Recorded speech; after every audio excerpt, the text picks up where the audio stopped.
one.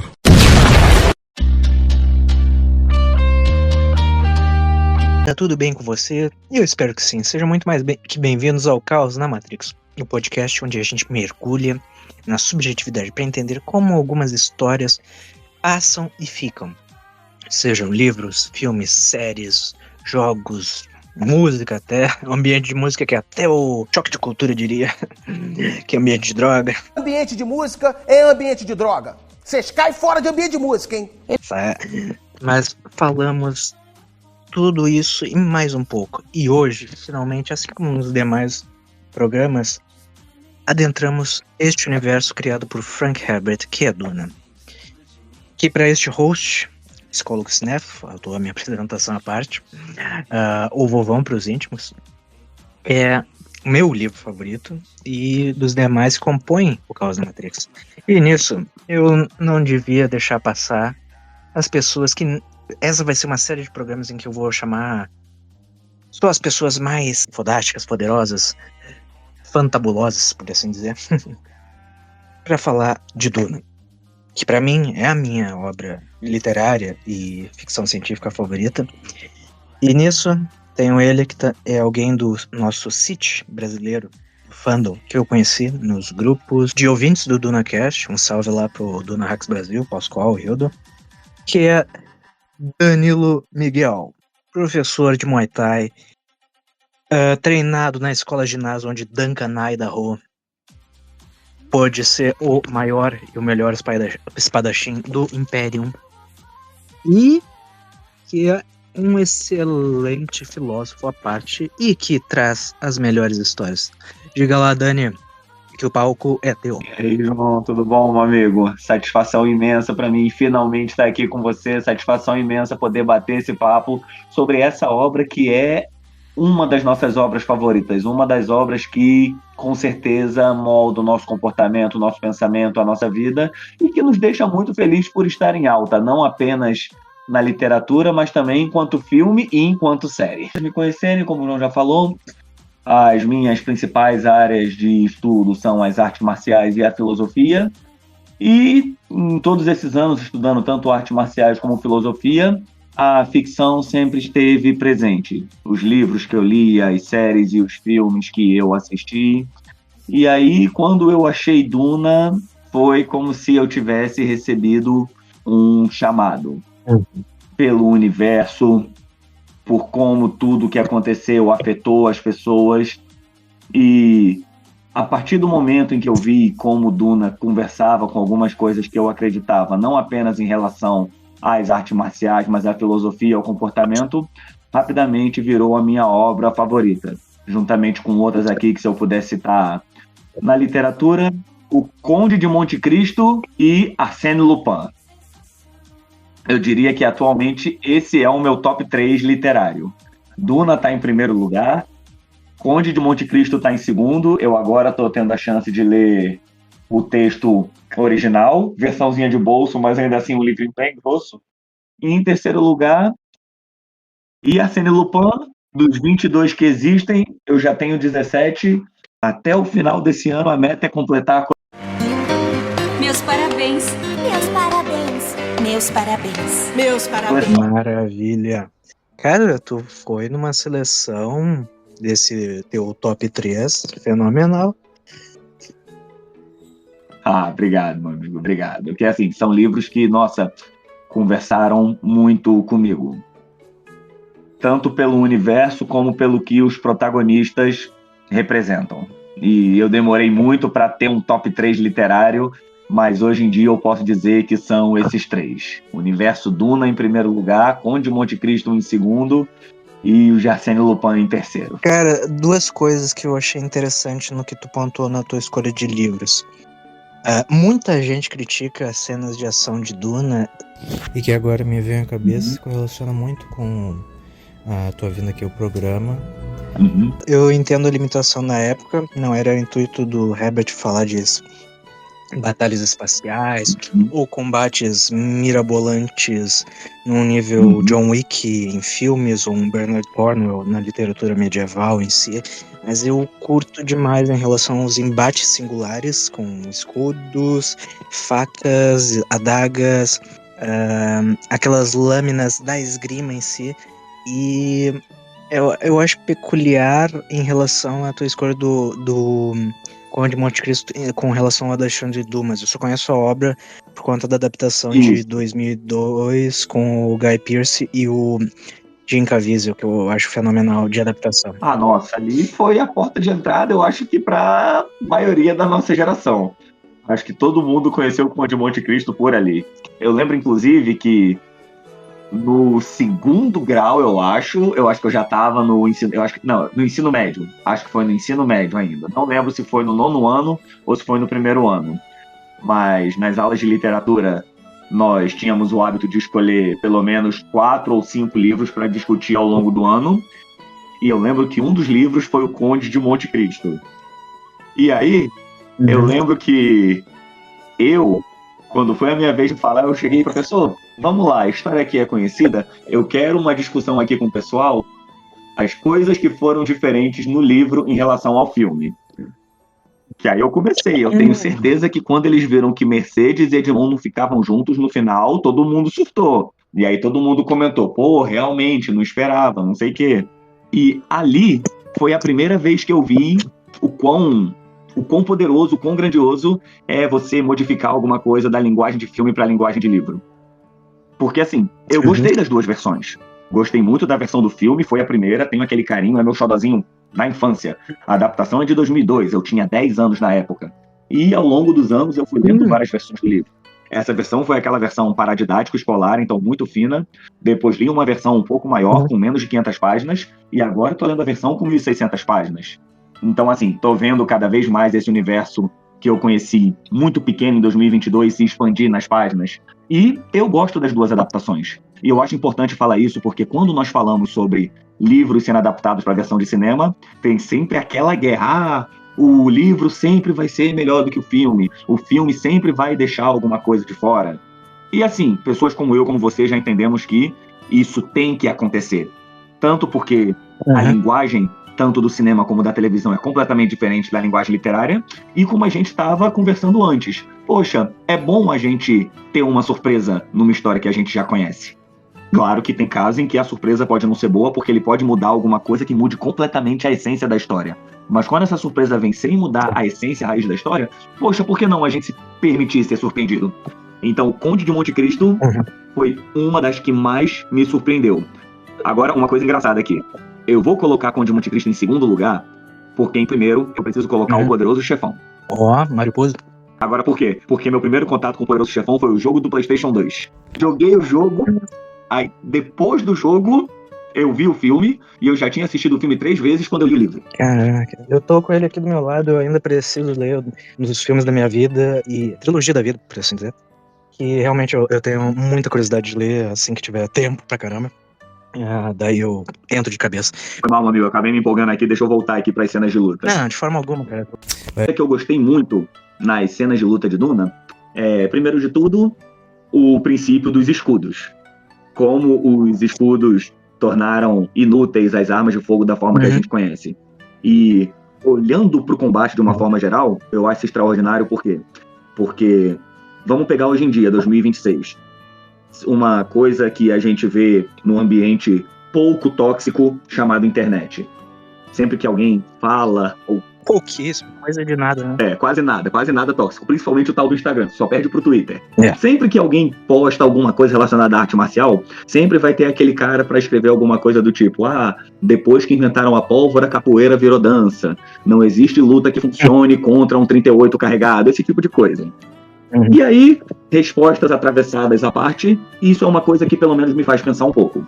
A gente tende a pensar que, conforme as armas de fogo evoluem, combate corpo a corpo e artes marciais se tornam um pouco menos necessários.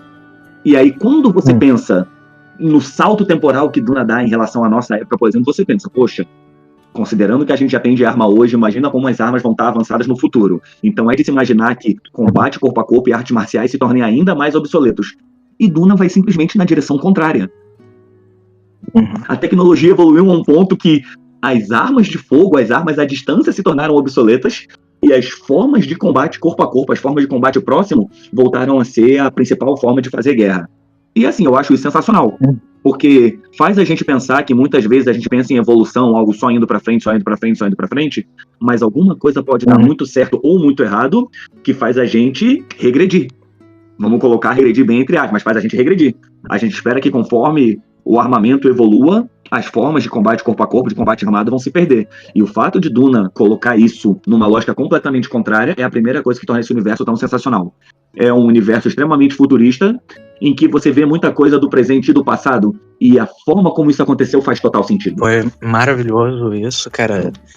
Uma sincronicidade à parte, aí eu comecei a pensar na ação específica, mas que entra muito na tua seara, que é maravilhoso. Daí, tu fala de uma... Eu sou apaixonado quando a pessoa traz a sua subjetividade à tona, seja na sua hermenêutica, seja no seu estilo de vida, na luta por si. Eu adoro artes marciais desde que eu era moleque, filmes à parte, Eu fiz um pouco de Aikido quando mais novo, e isso que eu acho também fantástico de Duna, poder encontrar as pessoas e nessas minúcias a gente vai percebendo tais características que vão nos levando a esses pontos chaves de interconexão.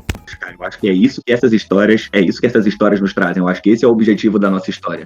Eu digo sempre pra uma pessoa que ainda não gosta de ler, eu sempre digo duas coisas. Cara, vamos lá. Primeiro de tudo, eu acho que não existe pessoa que gosta de ler. Existe pessoa que não foi iniciada no tipo de livro certo. Quando você achar aquele livro que conte uma história que prenda você, pra você entrar nas outras, vai ser fácil. E segundo, quando a gente entra numa história, nós entramos em outro mundo, e quando nós acabamos de ler, nós trazemos esse mundo pra junto do mundo em que a gente vive. E eu acho que toda boa história tem a capacidade de fazer isso. Nós pegamos um pouco daquele mundo e colocamos isso no nosso mundo. Então, assim, Duna, apesar de ter pouca ação, as poucas menções à ação e à combate que eles fazem foi coisas que eu trouxe muito pro meu mundo. Fazendo aqui um flash forward literário, você falou de Duna 1, mas eu vou pedir uma licença aqui pra você pra falar do nosso favorito, Duna 5, onde está nosso queridíssimo Miles Teg, o Mentat dos Mentates. Vamos parecer aqui que o jurídico da Eldrade, que é o Gabriel Justino, o Leonardo Bragança, que compõem o Caos da Matrix, somos tietes do nosso Bashar, Mentat. Ali, meu amigo, qualquer outro Mentat está disputando o segundo lugar. Tá falando da elite. Isso aqui é elite. Tipo assim, não tem erro isso aqui, né? Foda! O primeiro é ele. Qualquer outro está disputando o segundo lugar. Uma coisa sensacional que ele fala logo depois, vamos lá, né? Você que leu vai saber exatamente os momentos. Depois que ele conseguiu induzir o despertar do novo Duncan. E aí, quando o Duncan tá na sala de treinamento treinando, chega uma hora que ele fala, Miles não acreditava no que ele estava fazendo. Ele estava pegando suas lembranças de outras vidas e estava adaptando a tudo que ele havia sido ensinado. Ele estava pegando a forma antiga de lutar e estava unindo a forma nova. E eu pensei, nossa, cara, mesmo no futuro ainda tem isso, a questão a forma antiga de lutar, a forma nova de lutar, e ele está achando um ponto comum nisso. Então, assim, isso pelo menos pra mim, como artista marcial, foi sensacional, porque pelo menos no meu meio de trabalho, nas artes marciais, como nossos mestres têm muito mais idade, muito mais tempo do que nós sempre ouvimos aquilo, a forma de treinamento era diferente, a forma que nós lutávamos era diferente. Então, os novos artistas marciais têm aquele compromisso de desenvolver uma nova forma de lutar, respeitando a forma de lutar de antigamente. Algumas coisas vão se perder, outras vão ser recuperadas, outras vão ser mantidas. E apenas esse trecho, essa descrição do treinamento, me fez pensar sobre isso. E aí, depois que eu li isso, eu comecei justamente a fazer um trabalho de pesquisa sobre a forma como se lutava antigamente em algumas modalidades de combate, como essas modalidades de combate estão sendo lutadas agora, e o que a gente pode aprender com a forma de lutar de antigamente. Eu fiz esse paralelo e coloquei essa reflexão nas minhas aulas depois de ter lido essa parte do treino. Maravilhoso. Cara, Então, assim, já que é pra viajar e colocar nos nossos mundos, vamos seguir por essa linha. Perfeito. Então, mesmo as poucas coisas que se falam em ação em Duna, me permitiu fazer essa reflexão e trazer esses questionamentos pra minha área. Cara, maravilhoso tu ter colocado essa cena especial do despertar do Duncan contra o Miles Teg. Tem uma movimentação específica, o jogo de corpo em relação ao poder do domínio que o Herbert tem da cena, a evolução dele como escritor. Eu acredito que Hereges tenha passado sob uma influência da época que ele estava envolvido com a adaptação do Lynch, que ele foi consultor e reescreveu aquele roteiro, enfim, até mais. Mas a questão do ritmo, como ele coloca ali, em comparação com o que ele havia concebido anteriormente, lá final dos anos 50 e 60, quando ele fez o Duna 1. e ter este teu ponto de vista, trazendo para com a adaptabilidade dos vários estilos das artes marciais, mas com a questão do ensino que é passado para com o outro, e na questão ali do livro em si, de uma maneira, não diria selvagem, mas imprevisível, direto, perigoso, muito, muito me lembra o embate do Gurney com o Poe em relação a ele falar sobre a vontade, e que diante da necessidade... Aquele embate... É demais. Mas como tu colocou esse do Tag com o Duncan, conta da familiaridade que a gente já tem com essa saga, eu acho que sobe muito mais pra mim esse segundo embate, e que obviamente não descartando o primeiro, que por sinal a gente adentra outra questão, é como a obra foi tu chegou até essa obra, como é que foi o impacto dela, e a questão que tu comentou anteriormente de como é que qual o livro que vai te despertar a leitura, mas que este aí te despertou tanto a paixão. Cara, vamos lá. Primeiro de tudo, eu não conhecia a Duna, eu não ouvi falar de Duna, nunca conhecia a história. Só que aí eu comecei a ver os trailers, e aí no trailer eu fiquei atraído. Poxa, isso aqui é legal, isso aqui é interessante. Meu primeiro comentário foi, meu irmão, tem alguém lavando muito dinheiro em Hollywood pra conseguir pagar esse elenco. Meu primeiro comentário foi esse. Zendaya, Oscar Isaac, Rebecca Ferguson, Timothée, eu disse, meu irmão, isso é lavagem de dinheiro, velho, não é possível. Primeiro de tudo, eu olhei o elenco, velho, pra eles terem conseguido reunir isso aí, pra eles terem conseguido reunir esse Vingadores da Era Moderna, esse negócio, então, deve ser alguma coisa muito braba. Aí eu fui ler um pouquinho na internet, fui ver, eu nem lembro em que site ou em canal do YouTube eu vi um resumo, mas eu lembro que eu disse, cara, eu tenho a impressão de que quando eu ver isso eu vou gostar disso, eu tenho essa impressão. Tá faltando alguma coisa pra eu ser jogado nesse mundo, mas eu tenho certeza de que quando eu for jogado, eu vou gostar disso aí. E aí eu comentei isso com uma aluna minha. E aí o que essa aluna fez? Ela simplesmente pediu pra mim a trilogia 1 de Duna. Me deu de aniversário. Antes de eu ter lido, antes de qualquer coisa, ela chegou aí, Danilo, já que você falou que você vai gostar, tô facilitando a sua vida. Aí eu, bom, minha aluna, simplesmente do mais absoluto nada, me deu uma trilogia. Agora eu tenho a obrigação de ver o filme. Aí, o filme 1, assisti em casa mesmo, na televisão, no quarto. Eu acabei de ver o filme, eu pensei, mano, o que foi isso que eu acabei de ver? Eu tava paralisado, eu tava respirando fundo. O que foi isso que eu acabei de ver? Eu ainda não consegui digerir tudo. Eu parei 10 minutos e eu sabia que eu ia gostar desse negócio, eu sabia. Eu lembro que foi algo assim, nossa, eu não consigo nem descrever agora, mas eu lembro que eu precisei parar uns 10 minutos e refletir sobre o que eu assisti. E detalhe, quando eu assisti o 2 já tava passando no cinema. Pra você ver como eu demorei. Primeira coisa que eu fiz, consultei os horários do Natal Shopping. Eu lembro, cara, eu tava tão impactado pelo que eu vi, que eu fui a pé no cinema. O shopping é relativamente perto aqui da minha casa. Eu fui a pé no cinema de tarde, comprar o ingresso pra última sessão à noite. Eu não quis comprar na internet, eu fui a pé. Aí eu fui, subi a rua, desci a rua, comprei e disse, pô, obrigado, mais tarde eu tô aqui. Voltei em casa, tomei um banho, fui no shopping assistir. Meu amigo, foi a maior resposta. Fazia tempo que um filme num horário muito tarde não me deixava, assim, não prega o olho. Não prega o olho, porque se você pregar o olho, você vai perder alguma coisa importante. Então foi assim, eu assisti o filme 1, logo depois eu assisti o filme 2, no dia seguinte eu comecei a ler. E o resto, meu amigo, foi encontrar vocês e o resto é história. E eu tava num período muito complicado, por quê? Porque eu fui duplamente decepcionado por Game of Thrones. Só um lembrete, um salve aí pro Gui, que também é o co-criador do Caos na Matrix, que é o nosso expert em Game of Thrones. Fui duplamente decepcionado pelos livros, porque aquele vagabundo do Martin vai virar meme, porque ele vai morrer e o livro vai ser escrito depois que ele morrer. Apesar dele ter feito aquele vídeo falando, eu não vou morrer antes de terminar o livro, parece que vai. Mentira! E nós tivemos aquele final. Ih, rapaz. Putz, cara. Game of Thrones, o Westeros, era a minha menina dos olhos, era a minha saga do coração, era aquela saga sobre a qual eu poderia procurar comunidades, entrar em grupo de estudo, igual muitos amigos próximos meus fazem, por exemplo, com o Senhor dos Anéis. Na época, Senhor dos Anéis não me pegou muito, tá começando a me pegar um pouco mais agora. Tanto é que o cara que mestra meu RPG, Marcos Guerra, grande abraço aí pra você, querido, também outro fanzaço de Duna. Guerra tem, se eu não me engano, 40 anos. Na primeira vez que ele leu Duna, ele tinha 14. Caralho. Porra. Quando ele apresentou a sessão, ele fez referência aos pontos em comum entre Lawrence da Arábia e Duna. Ele também foi muito meticuloso na questão da preparação, da montagem da nossa casa. Também é um cara que eu faço questão de apresentar a você assim que possível. Então, assim, ele, muito apaixonado por Senhor dos Anéis, eu falei pra ele, cara, eu acho que agora eu tô pronto, eu vou permitir que você me apresente Senhor dos Anéis. Então, assim, eu vi a paixão que ele tinha por Senhor dos Anéis e eu achava que eu teria essa paixão por Game of Thrones. Aí Game of Thrones me decepcionou, deixou aquele vazio, e aí chegou Duna. E aí foi logo tudo de uma vez.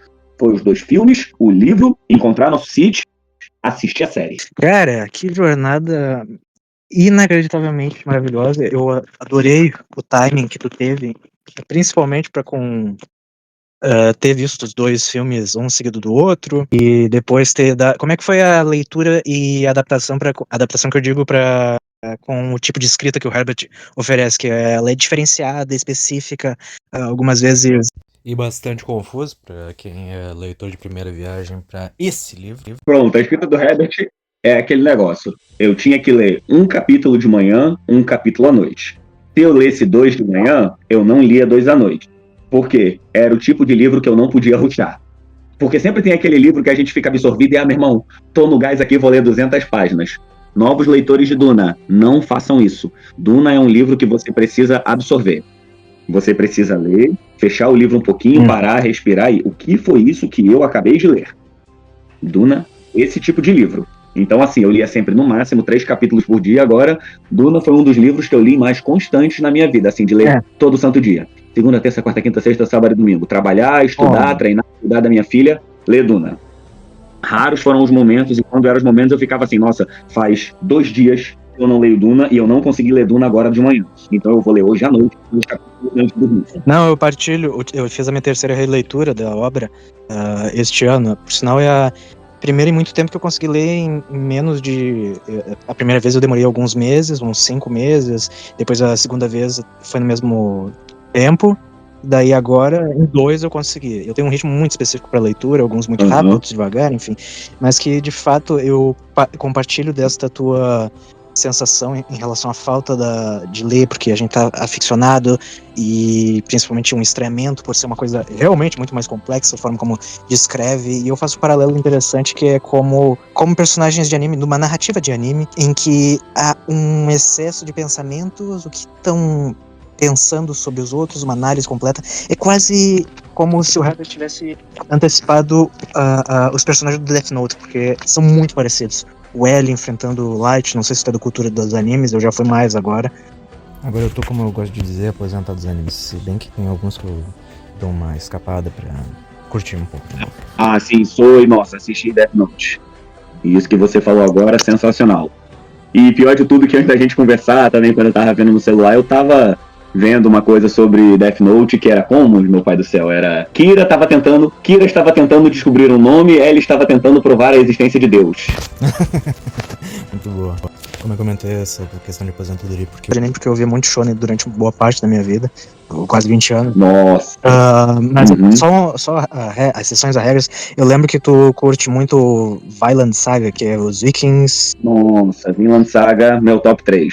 Vinland Saga, sensacional. Outra obra que também me levou a lugares e eu pude trazer esses lugares de volta pra mim depois que eu voltei. Mesmo eu tendo assistido o anime, agora eu tô lendo o mangá, e eu estou lendo o mangá numa parte do anime que já foi adaptada, então que eu já vi.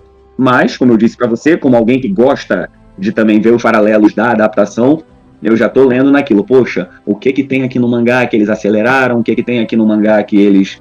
No mangá parece ser irrelevante, mas na série eles deram um trato a mais. E, nossa, Vinland Saga é sensacional. Representa mais nós, enquanto seres humanos, presos num ciclo, e que em um certo momento a gente se vê livre, seja por ação nossa ou por ação do destino, como aconteceu com o Thorfinn, e a gente se faz a pergunta, e agora, o que eu faço? O que eu faço agora que aquilo que eu perseguia de forma tão obsessiva, ou a pessoa conseguiu, ou simplesmente a chance foi tirada dela? Em qualquer um desses casos fica aquela pergunta, o que eu vou fazer da minha vida agora? E Vinland Saga me fez refletir sobre o quão doloroso e demorado pode ser responder essa pergunta. Mas que o que tu comentou em relação a isso, de trazer esta complexidade diante da obra de entretenimento, que também entra um pouquinho na minha seara da psicologia em si, mas que uma obra que te faz questionar algumas coisas. E a forma como tu lida com o teu dia a dia, como tu acabou de comentar desse vilão de saga, essa saga do protagonista Thorfinn, eu acredito que é o protagonista. Vamos lá. Sobre Vinland Saga, se falando no geral. Eu lembro que eu tava vendo uma lista no YouTube e alguém colocou assim, até pegando o gancho do que você falou de estar aposentado por ter assistido Shonen por muito tempo. Animes para quem ainda não curte animes. Então, assim, se a pessoa às vezes não gosta de anime por ter um preconceito, por ser acostumado com aquela coisa, ou muito shonen, que tem muita ação, muita luta, uma escala de poder que ninguém consegue explicar, mas que para de valer quando alguém puxa uma arma de fogo, galera que tá ouvindo, que assiste anime sabe bem do que eu tô falando, ou aquele anime que vai muito pra aquela comédia pastelão, pra aquela coisa caricata, existem listas de anime pra você ver, pra ver que anime é muito mais do que isso. E Vinland Saga tá nessa lista. E não é à toa. Então, pra quem ainda não assistiu, fica a recomendação. Agora, já aviso. A primeira temporada vai ser fácil, vai ser passável, o negócio começa a ficar pesado a partir da segunda. Imagina. Mas, voltando ali, essa questão envolvendo de questionar a realidade de uma maneira sadia, mas trazer vários insights. Eu gosto muito de uma fala do Paul no livro, já na reta final, que ele fala do fulcro. Que é a partir desse momento que ele retorna do coma, induzido pela água da vida, pois as visões dele estavam limitadas, ele queria expandir mais ainda, ele se torna, o que eu acabei de dizer, o fulcro, aquele que dá e tira. Não é só porque ele tem o poder, mas porque ele começa a ver todas as possibilidades e os caminhos que são possíveis pela presciência dele, e tem a parte mais difícil ainda desse caminho, que logo é conhecido como caminho dourado. Ou seja, ele escolhe um futuro que exista. E quando ele tira, elimina todos os outros que poderiam acontecer. Ele vê essa possibilidade. Mas quanto mais ele vê, menos livre ele se sente. E no fim, não é sobre ter poder. É sobre ter que conviver com aquilo que não foi escolhido, que é o caso do Paul. E pode ser levado a outras instâncias relacionadas à destruição, criação, e como somos suscetíveis a isso, seres humanos em geral, para com essa característica. Seja no dia a dia, uma relação amorosa, profissional, que acaba invariavelmente muito por conta da nossa pessoa. E esse tipo de leitura, essa saga em geral, é claro, traz esse aspecto que no momento que eu li a primeira vez, tu viu depois da pandemia, eu conferi o livro a primeira vez quando saiu o trailer. Eu fiquei extasiado por conta do remix do Hans Zimmer com a música Eclipse, do Pink Floyd. E aquilo ali literalmente era de outro planeta, outro mundo. Mas a jornada, pelo que eu percebi naquele trailer tão fatídico e tão maravilhoso, Pra não dizer o mínimo. desse momento de transição, acho que a gente regula um pouquinho de idade. Tu diz que tu é de 92, eu sou de 97, mas enfim, balancei um pouquinho ali. Mas essa história desse jovem que estava num momento assim, saindo desse período mais juvenil, e que é adentrado com enormes responsabilidades que ele não consegue controlar e nem usar.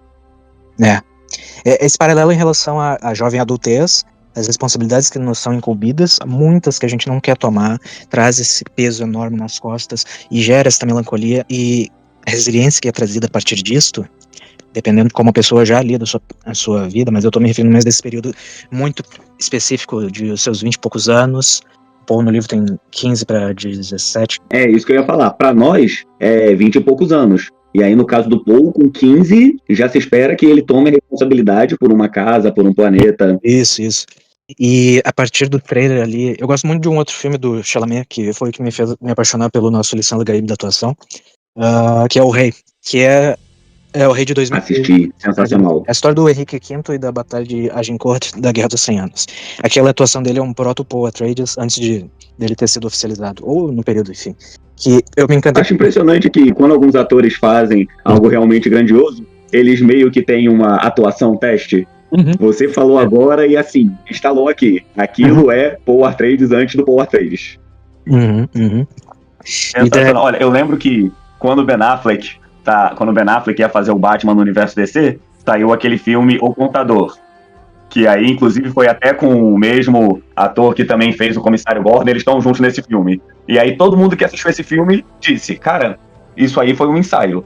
Ben Affleck ensaiando pra ser o Batman antes do filme do Batman. Eu acho que, mais ou menos, esse filme ele estreou logo depois do Batman contra o Super-Homem, mas enfim, é bem isso aí que tu acabou de dizer, mas... Lembro também do finado Chadwick Boseman, que Bart tem em excelente lugar.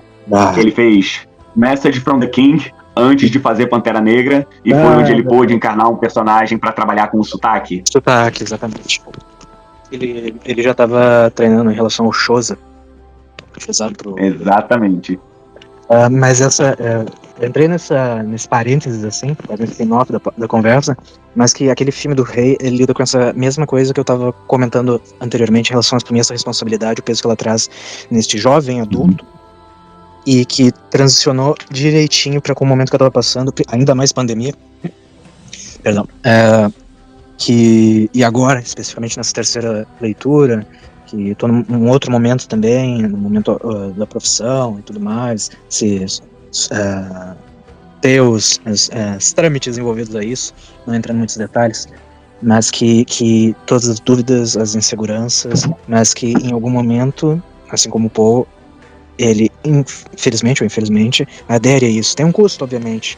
Eu correlaciono muito, entrando na seara da saúde mental, a questões envolvendo uma ansiedade generalizada fortíssima. Eu correlaciono muito com os pensamentos dos personagens, tendo esta ideia de análise excessiva para com o que a pessoa está pensando, agindo, maneira, enfim.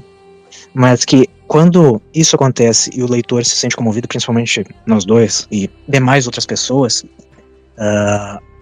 acho que ganha muitos pontos.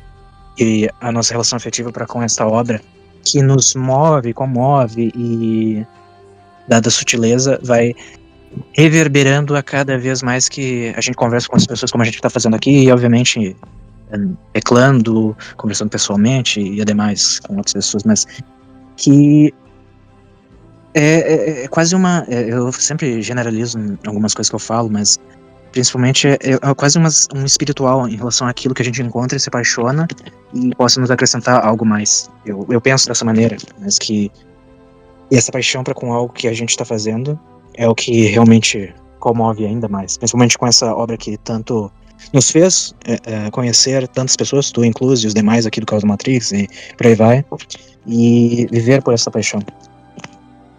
Eu concordo plenamente, cara. E pegando um gancho do que você falou, de como nós nos identificamos com essas histórias, eu lembro que eu estava conversando com um amigo meu sobre isso, e por ele ser formado em história, e a gente estava refletindo sobre isso, sobre como, desde o início dos tempos, como o ato de contar histórias sempre foi essencial para os seres humanos, enquanto sociedade, enquanto indivíduos. Porque, primeiro de tudo, as histórias têm o poder de nos inspirar. Nós, como animais sociais, a gente acaba se não apenas fazendo parte do grupo, mas também nos inspirando em algumas atitudes. E aqui eu falo nos inspirar para coisas boas. Então, nós vimos as jornadas de várias pessoas, vários personagens e pensamos, nossa, olha o que essa pessoa passou, olha onde ela chegou, me inspirei nessa história, eu estou passando por algo parecido e eu sinto que eu posso superar isso também. Quantos de nós não se inspiraram em histórias? Não importa se a história é real, se a história é fictícia, esse é o papel de uma boa história. E todas as histórias nos inspiram nesse ponto. E quanto mais do desenvolvimento dessa história a gente puder acompanhar, melhor. Como é o caso dos livros, que nós vemos tanta coisa passando, das séries agora também, do quanto a gente vê tudo se desenvolvendo episódio por episódio. Via de regra, filmes, tudo é muito mais rápido. Mas com livros e com séries, o tanto de etapas que a gente pode acompanhar de cada história até o desfecho, eu acredito que essa é a função principal de qualquer história. A gente se vê um pouco nelas. Que para eles é assumir o nome de um clã, de uma família ou de um planeta, para nós é assumir uma responsabilidade que marca a transição de uma parte da vida. Você não é mais um adolescente, você não é um adulto, você não é mais aquele que é cuidado, você agora é a pessoa que tem que cuidar. E quem é que não vai ter medo disso? Quem é que não vai ficar assustado com essa possibilidade? Principalmente porque passamos a maior parte da vida tentando nos conhecer, tentando descobrir quem somos nós, tentando atribuir a nós mesmos uma identidade. E passar por aquele momento vai ajudar a gente a definir a nossa identidade. Alguns, como foi o caso de Paul, vão poder chegar e dizer, pai, eu achei o meu lugar, eu achei quem eu sou, eu achei o lugar onde eu pertenço. Agora paremos um momento para pensar nas pessoas que fazem aquilo que elas têm que fazer, fazem aquilo que é esperado que elas fazem, em algum momento percebem, cara, isso não sou eu, o meu lugar não é aqui. E ainda assim eu tenho que fazer o que eu tenho que fazer. Como é que fica a cabeça de uma pessoa dessa? Como uma pessoa dessa interpreta a história que fez ela chegar naquele lugar para perceber que aquilo não é o lugar dela e que aquilo não é quem ela é. E qual o peso que a história que vai levar aquela pessoa para uma nova busca, para aquilo que ela acha que vai ser quem ela é, o que ela é, depois dela ter, vamos colocar em grandes aspas aqui, falhado na primeira busca.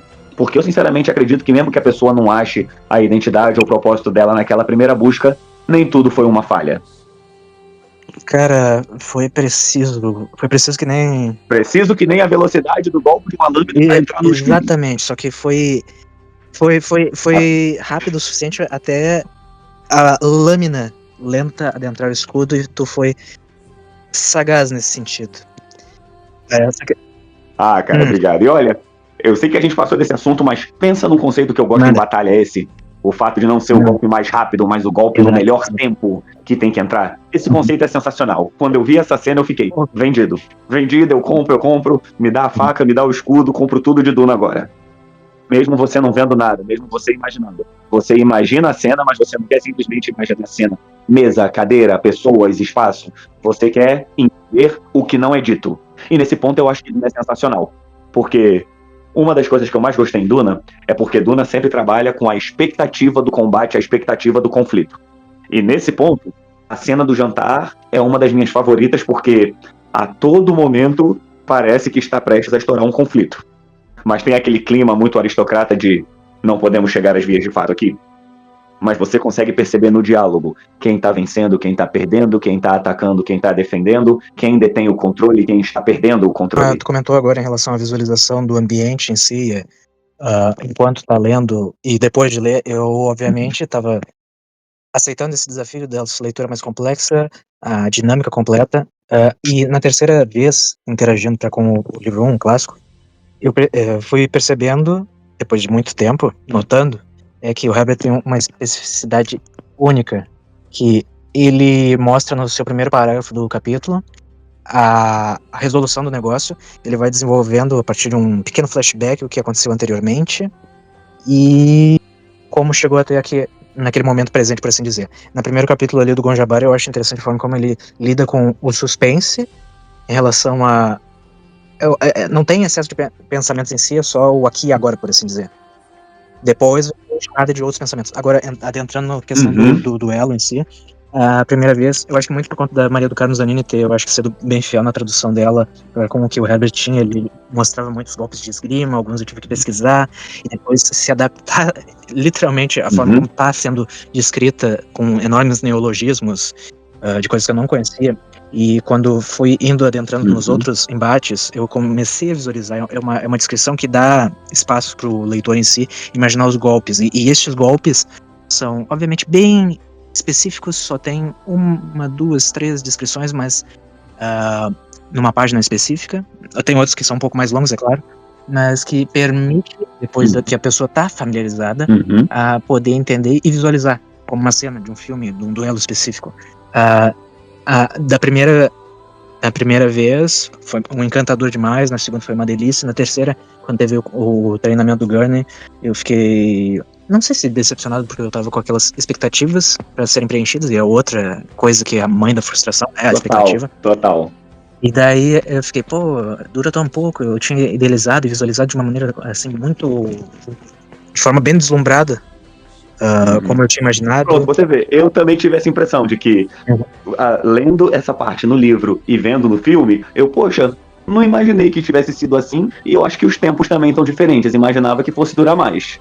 No filme ele tem uma fidelidade em relação a certas coisas, eu vi diálogos sendo transpostos ali, situações, detalhes de uma cena, uma cênica. Não, eu lembro que eu assisti o breakdown dessa cena no YouTube, e eu achei essa cena sensacional, porque eles queriam estabelecer várias coisas e conseguiram estabelecer. Aí agora, eu até preciso ler de novo as descrições no livro, pra ver, tendo isso na cabeça, como é que eu me sinto? Já é uma coisa que eu vou atentar quando eu fizer a segunda leitura. Exato. E, não, eu tô com ela fresca ainda na cabeça, eu terminando um pouco o livro. na primeira cena eu lembro, ele fez a finta, que eu desconhecia esse termo, ou essa ação específica de fingir que vai atacar, e de esgrima, é claro, que até no futebol tem isso. Joga a bola para um lado, que nem o Ronaldinho, vira o rosto, mas ele leva a bola para o outro lado. Daí eu pensei, então esse significado tal. Daí o Gurney faz movimento, daí dá outra descrição ali, bloqueio, pausa, como é que é, estocada. E obviamente que é simples da maneira como está sendo descrito ali com essas palavras, mas acho que o preenchimento, e dependendo da imaginação da pessoa, acho que é bem interessante. Tem outra que ele apaga o movimento da lâmina em si, do Gurney, depois deixa rolar na mesa, ele dá uns. Não é um salto, ele desvia, e na minha cabeça eu sempre coloquei ele como um salto, uma cambalhota, por assim dizer, que até no filme é adaptado essa questão da marcialidade do Poe e quão ágil ele é. Por cima da mesa. Exatamente isso. E depois finca as duas lâminas no pescoço dele, o Gurney coloca, acho que na virilha, e por aí vai. Eu gosto muito do duelo do James, do Fade, todos eles. E pro livro de 65, e com o que o Herbert estava oferecendo, e diante... Pro livro de 60. Olha, pro livro de 65, ele fez muito bem as lições. E daí a gente estava conversando em off, sobre o Avatar e a simplicidade da coisa que é transmitida da sua narrativa. Herbert tem isso, mas da maneira como vai se utilizando, pontuando ali, coisa e tal, mas que depois dá brecha para alguns movimentos e a pessoa vai já preenchendo, acho que é um barato maravilhoso disso. E que não é muito valorizado, é claro. Vai muito da pessoa, da sua particularidade, do que tá afim, do quanto tá dispostas ao quão convidativo possa ser a leitura desta ação específica. Considerando que é é um livro de uma ópera espacial, tem fantasia, eu considero esse daí, obviamente, é a ficção científica, depois vereda para a fantasia, mas que há conceito, a trama palaciana, a política e questões ecológicas, a psicodelia das drogas e tudo mais, e quando estas pausas que propiciam a ação, eu acho muito bem-vinda e pontuado. Obviamente que na primeira leitura a gente fica deslumbrado, a maneira como a gente visualizou, e depois na segunda, e na terceira, não ficou tão como eu imaginei, mas depois, pegando o ritmo, se torna algo bem mais aprazível. Eu não sei se pra ti foi algo parecido, ou não foi nada disso que eu falei. Não, até uma coisa agora que você falou, queria até fazer um parênteses aqui, teve uma fala que você colocou agora que eu achei sensacional, de como, no meio de tanta coisa mais complexa que estava acontecendo, que houve as pausas para ação e como elas foram bem pontuadas. Eu achei essa fala sensacional porque uma das coisas que, pelo menos para mim, importa muito, a ação também tem que ter um momento certo. A ação tem que ter um momento certo e tem que querer dizer alguma coisa. Chega um momento que você vê uma cena de ação pela ação, fica chato. É simplesmente você tá vendo movimentos soltos. E nesse ponto, considerando a complexidade de Duna em todos os temas que você falou, a ação é muito bem pontuada. E sempre que acontece a ação, você vê que, primeiro, tá na hora certa. Segundo, sempre tem alguma coisa além da ação, nunca é apenas a ação. Aquela cena de ação está sempre querendo dizer alguma coisa, sempre tem uma história querendo ser contada naquela cena de ação. Que até o que eu falei do breakdown da cena no filme, do treinamento do Paul com o Gurney. Aquela cena, ela queria dizer muito mais além do treinamento. E assim, é uma das coisas que o Frank faz de forma magistral, novamente, num livro de 65. Sim. Tendo o conhecimento dele, as coisas que ele pesquisou sobre esgrima, a ação em Duna foi extremamente pontual. Nenhuma cena de ação ali é gratuita. Opa, pessoal, tudo bem? Claramente esse papo rende pra caramba e ficou extenso. Extenso na sua paixão e, obviamente, no tempo. Mas não se preocupem que semana que vem a gente continua esta maravilhosidade de conversa. Então, até o próximo Caos na Matrix. E que o caos esteja sempre com você.